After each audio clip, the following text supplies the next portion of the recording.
Hello friends आम्भे माने एबे city exam रे हिस्ट्री रु आसुथिबा किछि सिलेक्टेड क्वेश्चन डिस्कशन करिवो जहाँकि आपण मानक पई बहुत इंपोर्टेंट। आपण माने जदि सिटी एग्जाम पई सीरियसली प्रिपेयर होचंती ताहले भिडियो को प्रथम रु शेष पर्यंत देखंतु काहे कि ना ए टाइप रो क्वेश्चन प्रति वर्ष एग्जाम रे आसुची। आपण माने जदि प्रतिदिन एई भली भिडियो देखिबा को चाहुचंती ताहले हम चैनल को सब्सक्राइब करंतु एवं नोटिफिकेशन बटन को ऑन करि रखंतु जहाँ फल नेक्स्ट वीडियो जिते भी अपलोड हम आपण मैंने जानीपारे और आपण एग्जाम प्रिपरेशन हो पारे। एवं यही क्लास रे मध्य आमर आउ एक स्पेशल क्लास विषय आपण मानक जनइबी जो थी आपण मैंने बहुत कम समय निजको प्रिपरेशन करी एग्जाम रे सक्सेस पाई पारिबे। तेबे कौन रही डिटेल्स चलतु जानिबा। तो आज फास्ट क्वेश्चन देखो कौन रही जहाँकि 1 नंबर क्वेश्चन और बहुत सिलेक्टेड क्वेश्चन मध्य प्रथम विश्वयुद्ध पर इंग्लिश सरकार केउ भारतीय को काइजर ई हिंद उपाधि रे भूषित करथिले? महात्मा गांधी, जवाहरलाल नेहरू, सरदार वल्लभ भाई पटेल, मोहम्मद अली जिन्ना। तो राइट आंसर होची ऑप्शन ए महात्मा गांधी। केउ घटनाटी गांधीजी को आंदोलनात्मक कार्य सहित जड़ित नथिला? चौरी चौरा घटना, भेंडी बजार दंगा, चंपारण सत्याग्रह, धराशना घटना। राइट आंसर होची ऑप्शन बी भेंडी बजार दंगा। नेक्स्ट क्वेश्चन देखंतु गांधीजी को किए महात्मा उपाधि प्रदान करथिले? क्वेश्चन बहुत टाइम रे एग्जाम रे आसे। गांधीजी को किए महात्मा उपाधि प्रदान करथिले? रविंद्रनाथ ठाकुर, लाल लजपत राय, सीमांत गांधी, इंग्लिश सरकार। राइट आंसर होची ऑप्शन ए रविंद्रनाथ ठाकुर।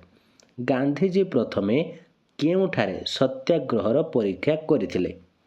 अहमदाबाद, चौरी चौरा, चंपारण, वर्धली। Right answer option C Champaran. 1919 रे सरकार काहींकी हंटर कमिटी गठन करथिले? रावलाट आईन प्रभाव अनुध्यान करिबा पई, 1919 भारत शासन आईन कार्यकारिता अनुध्यान करिबा पई, जालियानवाला बाग हत्याकांडर तदंत करिबा पई, खिलाफत आंदोलन कारण अनुध्यान करिबा पई। राइट आंसर होची ऑप्शन सी जालियानवाला बाग हत्याकांडर तदंत करिबा पई। मुस्लिम लीग गठन सहित किए संपृक्त नथिले? आगा खां, मोहम्मद अली जिन्ना, नवाब सलीमुल्लाह, नवाब मोहसिन उल मुल्क। राइट आंसर होची ऑप्शन बी मोहम्मद अली जिन्ना। भारतर प्रथम स्वाधीनता संग्राम केबे होइथिला? 1757, 1857, 1919, 1942। राइट आंसर होची ऑप्शन बी 1857। तो समस्त क्वेश्चन ऑलरेडी पूर्व जो एग्जाम सब होइछि सेथिरे ऑलरेडी आसी सारिछि, तेणु बहुत इंपोर्टेंट क्वेश्चन। तो यही आउ किछि मध्य सिलेक्टेड क्वेश्चन आपण मानक पई रहिछि, चलंतु से सब मध्य प्रिपरेशन करिनेबा। तो देखंतु कौन क्वेश्चन रही निम्नोक्त व्यक्ति मानक मध्यरु क्यों व्यक्ति विश्व रे जने जननायक भाव में परिचित अटंती? Gopalkrishna Gokhale, Sardar Vallabhbhai Patel, Lala Lajpat Rai, Mohandas Karamchand Gandhi. Right answer option D Mohandas Karamchand Gandhi. Mahatma Gandhi निम्नोक्त मध्यरु केउ समय रे जन्म ग्रहण करथिले? क्वेश्चन मध्य आसे बहुत टाइम रे। महात्मा गांधी निम्नोक्त मध्यरु केउ समय रे जन्म ग्रहण करथिले? 1869 मसीहा अक्टोबर 2 तारिख, 1969 मसीहा अक्टोबर 30 तारिख, 1888 मसीहा अक्टोबर 18 तारिख, 1948 नवेम्बर 30 तारिख। राइट आंसर होची ऑप्शन ए 1869 मसीहा अक्टोबर 2 तारिख। महात्मा गांधी बारिस्टरी पढ़िबा पई केउ देश को जाइथिले? दक्षिण आफ्रिका, इंग्लैंड, जर्मनी, स्विट्जरलैंड। तार क्वेश्चन रे आंसर आपण माने पथे समस्त जानि थिबे, जार राइट आंसर होची ऑप्शन बी इंग्लैंड। भारतीय मुसलमान व्यवसायी को वकील रूपे मोकद्दमा लढ़िबा पई महात्मा गांधी दक्षिण आफ्रिकार केउ स्थान को जाइथिले? कोमरोन, ट्रांसवाल, नाटाल, जोहान्सबर्ग। तो यार राइट आंसर होची ऑप्शन सी नाटाल। कुली शब्द केउ मानक उद्देश्य रे श्वेतांग माने व्यवहार करुथिले? ଆଫ୍ରିକୀୟ, ଭାରତୀୟ, ପାରିସୀୟ, ସିଂହଳୀୟ। ତା ରାଇଟ୍ ଆନ୍ସର୍ ହେଉଛି ଅପସନ୍ ବି ଭାରତୀୟ। ଶ୍ୱେତାଙ୍ଗମାନଙ୍କ ବର୍ଣ୍ଣ ବୈଷମ୍ୟ ନୀତି ଦ୍ୱାରା କେଉଁ ସ୍ଥାନଟିରେ ଇଂରେଜମାନଙ୍କ ସହିତ ଭାରତୀୟମାନେ ପ୍ରବେଶ କରିପାରୁନଥିଲେ? ହୋଟେଲ, କଚେରୀ, ଧର୍ମଶାଳା, ପ୍ରାର୍ଥନା ଗୃହ। ରାଇଟ୍ ଆନ୍ସର୍ ହେଉଛି ଅପସନ୍ ଏ ହୋଟେଲ। ମହାତ୍ମା ଗାନ୍ଧୀଙ୍କର ସତ୍ୟ ଓ ଅହିଂସା ଅସ୍ତ୍ରଟି କ'ଣ ଥିଲା? ଆନ୍ଦୋଳନ, ସତ୍ୟାଗ୍ରହ, ଅସ୍ତ୍ରାଘାତ, ଅତ୍ୟାଚାର। ରାଇଟ୍ ଆନ୍ସର୍ ହେଉଛି ଅପସନ୍ ବି ସତ୍ୟାଗ୍ରହ। ଦକ୍ଷିଣ ଆଫ୍ରିକାରେ ଭାରତୀୟମାନଙ୍କ ମଧ୍ୟରେ ରାଜନୈତିକ ସଚେତନା ଜାଗ୍ରତ କରିବା ପାଇଁ ଗାନ୍ଧିଜୀ ନିମ୍ନୋକ୍ତ କେଉଁ ବ୍ୟବସ୍ଥା କରିଥିଲେ? ଇଣ୍ଡିଆନ୍ ଓପିନିଅନ୍ ସମ୍ବାଦ ପ୍ରକାଶ କଲେ, ୟଙ୍ଗ ଇଣ୍ଡିଆନ୍ ସଂସ୍ଥା ଗଠନ କଲେ, ଇଣ୍ଡିଆନ୍ ଆର୍ମି ଅନୁଷ୍ଠାନ ଗଠନ କଲେ, ନାଟାଲ ଭାରତୀୟ କଂଗ୍ରେସ ଅନୁଷ୍ଠାନ ଗଠନ କଲେ। ରାଇଟ୍ ଆନ୍ସର୍ ହେଉଛି ଅପସନ୍ ଡି ନାଟାଲ ଭାରତୀୟ କଂଗ୍ରେସ ଅନୁଷ୍ଠାନ ଗଠନ କଲେ। 1906 ମସିହା ଦକ୍ଷିଣ ଆଫ୍ରିକାରେ ରହୁଥିବା ଭାରତୀୟମାନଙ୍କୁ କେଉଁ କାର୍ଯ୍ୟ କରିବା ପାଇଁ ଏକ ଆଇନ କରିଥିଲେ? ବ୍ୟବସାୟ ପାଇଁ ନାମ ପଞ୍ଜୀକୃତ କରିବା, ଶ୍ରମିକମାନଙ୍କର ପରିଚୟ ପତ୍ରଟି ପାଇଁ ଟିକସ ଦେବା, ନାମ ରେଜିଷ୍ଟ୍ରି କରି ଚିହ୍ନଟ କାର୍ଡ଼ ପାଖରେ ରଖିବା, ସରକାରଙ୍କ ଅନୁମତି ନେଇ ଯାତାୟତ କରିବା। ତ ଏହାର ରାଇଟ୍ ଆନ୍ସର୍ ହେଉଛି ଅପସନ୍ ସି ଯାହାକି ନାମ ରେଜିଷ୍ଟ୍ରି କରି ଚିହ୍ନଟ କାର୍ଡ଼ ପାଖରେ ରଖିବା। କେଉଁ ଉଦ୍ଦେଶ୍ୟରେ 1894 ମସିହାରେ ଗାନ୍ଧିଜୀ ନାଟାଲ ଭାରତୀୟ କଂଗ୍ରେସ ନାମକ ଏକ ରାଜନୈତିକ ଅନୁଷ୍ଠାନ ଗଠନ କରିଥିଲେ? ଭାରତୀୟମାନଙ୍କ ମନରେ ରାଜନୈତିକ ସଚେତନତା ଜାଗ୍ରତ କରିବା ପାଇଁ, ଭାରତୀୟମାନଙ୍କୁ ଶ୍ୱେତାଙ୍ଗ ବିରୁଦ୍ଧରେ ଏକାଠି କରିବା ପାଇଁ, ଶ୍ୱେତାଙ୍ଗମାନଙ୍କ ବ୍ୟବହାରଗତ ତ୍ରୁଟିକୁ ସୁଧାରିବା ପାଇଁ, ଭାରତୀୟମାନଙ୍କ ମଧ୍ୟରେ ଜାତୀୟତା ଭାବ ସୃଷ୍ଟି କରିବା ପାଇଁ। ରାଇଟ୍ ଆନ୍ସର୍ ହେଉଛି ଅପସନ୍ ଏ ଭାରତୀୟମାନଙ୍କ ମନରେ ରାଜନୈତିକ ସଚେତନତା ଜାଗ୍ରତ କରିବା ପାଇଁ। ନେକ୍ସଟ କ୍ୱେଶ୍ଚନ୍ ଦେଖନ୍ତୁ କ'ଣ ରହିଛି? ଗାନ୍ଧିଜୀ କେବେ ଦକ୍ଷିଣ ଆଫ୍ରିକାରୁ ଫେରି ଆସି ଭାରତରେ ପହଞ୍ଚିଥିଲେ? Most important question. 1914 ଡିସେମ୍ବର 14 ତାରିଖ, 1915 ଜାନୁଆରୀ 9 ତାରିଖ, 1916 ଡିସେମ୍ବର 21 ତାରିଖ, 1917 ଏପ୍ରିଲ 9 ତାରିଖ। ତ ଏ କ୍ୱେଶ୍ଚନ୍ର ଆନ୍ସର୍ କହିବା ପୂର୍ବରୁ ମୁଁ ଆପଣଙ୍କୁ ଆମର ସ୍ପେଶାଲ କ୍ଲାସ୍ ବିଷୟରେ ଜଣାଇ ଦେବା ପାଇଁ ଚାହୁଁଛି। ଦେଖନ୍ତୁ, ଆପଣମାନେ ଯଦି କମ୍ ସମୟ ଭିତରେ ଅଧିକ ପ୍ରିପାରେସନ୍ ହୋଇ ସକ୍ସେସ୍ ପାଇବାକୁ ଚାହୁଁଛନ୍ତି, ତାହେଲେ ଆପଣମାନେ ଆମର ସ୍ପେଶାଲ କ୍ଲାସ୍ରେ ଜଏନ୍ ହୋଇପାରିବେ। ଆପଣମାନେ ସ୍ପେଶାଲ କ୍ଲାସ୍ରେ ଜଏନ୍ ହେଲେ ଆପଣମାନଙ୍କୁ syllabus wise class, study material, free PDF, previous year question ସହ ହ୍ୱାଟ୍ସଆପ୍ ସପୋର୍ଟ ମିଳିବ ଏବଂ ଆପଣଙ୍କୁ ଲାଇଫ୍ ଟାଇମ୍ ଆକ୍ସେସ୍ ମଧ୍ୟ ଏହାକୁ ଦିଆଯିବ। ଯାହାଫଳରେ ଆପଣମାନେ ଭଲ ଭାବରେ ନିଜକୁ ପ୍ରିପାରେସନ୍ କରି ଏକ୍ଜାମ୍ରେ 100% ସକ୍ସେସ୍ ପାଇପାରିବେ ଏବଂ ଆପଣଙ୍କର ଟିଚର୍ ହେବା ସ୍ୱପ୍ନକୁ ମଧ୍ୟ ପୂରଣ କରିପାରିବେ।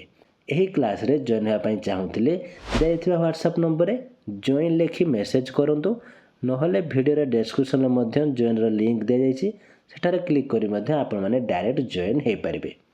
ତ ତେବେ ଚାଲନ୍ତୁ ଏବେ ଆମେ କ୍ୱେଶ୍ଚନ୍ ଉପରକୁ ଯିବା। ଆମର କ୍ୱେଶ୍ଚନ୍ର ଆନ୍ସର୍ କ'ଣ ଥିଲା? ତ ଆମର ଫାର୍ଷ୍ଟ କ୍ୱେଶ୍ଚନ୍ କ'ଣ ଥିଲା ଯେ ଗାନ୍ଧିଜୀ କେବେ ଦକ୍ଷିଣ ଆଫ୍ରିକାରୁ ଫେରିଆସି ଭାରତରେ ପହଞ୍ଚିଥିଲେ? ତ ଏହାର ରାଇଟ୍ ଆନ୍ସର୍ ହେଉଛି ଅପସନ୍ ବି 1915 ଜାନୁଆରୀ 9 ତାରିଖ। ତିନି କାଠିଆ ବ୍ୟବସ୍ଥା କେଉଁମାନଙ୍କ ପାଇଁ ଉଦ୍ଦିଷ୍ଟ ଥିଲା? ଶ୍ରମିକ, କାରଖାନା ମାଲିକ, ବ୍ୟବସାୟୀ, ଚାଷୀ। ରାଇଟ୍ ଆନ୍ସର୍ ହେଉଛି ଅପସନ୍ ଡି ଚାଷୀ। ଚମ୍ପାରନ ଆନ୍ଦୋଳନ କେଉଁ ପ୍ରଦେଶରେ ଦେଖା ଦେଇଥିଲା? ବିହାର, ଓଡ଼ିଶା, ପଶ୍ଚିମବଙ୍ଗ, ଆସାମ। ରାଇଟ୍ ଆନ୍ସର୍ ହେଉଛି ଅପସନ୍ ଏ ବିହାର। ନିମ୍ନୋକ୍ତ ବ୍ୟକ୍ତିମାନଙ୍କ ମଧ୍ୟରୁ କିଏ ଚମ୍ପାରନ ଆନ୍ଦୋଳନ ସହିତ ଜଡ଼ିତ ଥିଲେ? ରାଜଗୋପାଳଚାରୀ, ଡକ୍ଟର ସତ୍ୟପାଲ, ରାଜକୁମାର ଶୁକ୍ଳ, ସର୍ଦ୍ଦାର ବଲ୍ଲଭ ଭାଇ ପଟେଲ। ରାଇଟ୍ ଆନ୍ସର୍ ହେଉଛି ଅପସନ୍ ସି ରାଜକୁମାର ଶୁକ୍ଳ।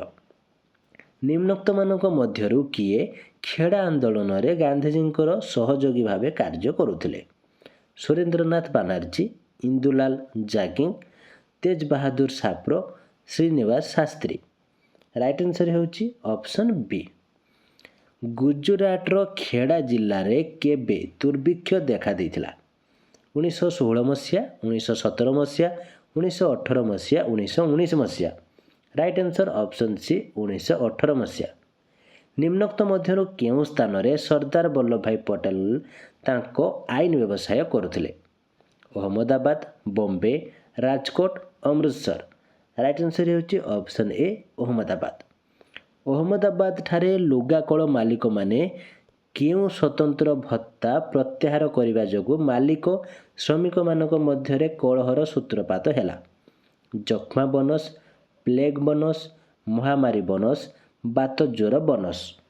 ରାଇଟ୍ ଆନ୍ସର୍ ହେଉଛି ଅପସନ୍ ବି ପ୍ଲେଗ୍ ବୋନସ୍। ନିମ୍ନୋକ୍ତ କେଉଁ ଆନ୍ଦୋଳନଟି ଗାନ୍ଧୀଜୀଙ୍କର ପ୍ରଥମ ଜାତୀୟ ସ୍ତରୀୟ ଆନ୍ଦୋଳନ ଥିଲା? ଚମ୍ପାରଣ ଆନ୍ଦୋଳନ, ଖେଡ଼ା ଆନ୍ଦୋଳନ, ଅହମ୍ମଦାବାଦ ଲୁଗାକଳ ଆନ୍ଦୋଳନ, ରାଓଲାତ ଆଇନ ବିରୋଧୀ ଆନ୍ଦୋଳନ।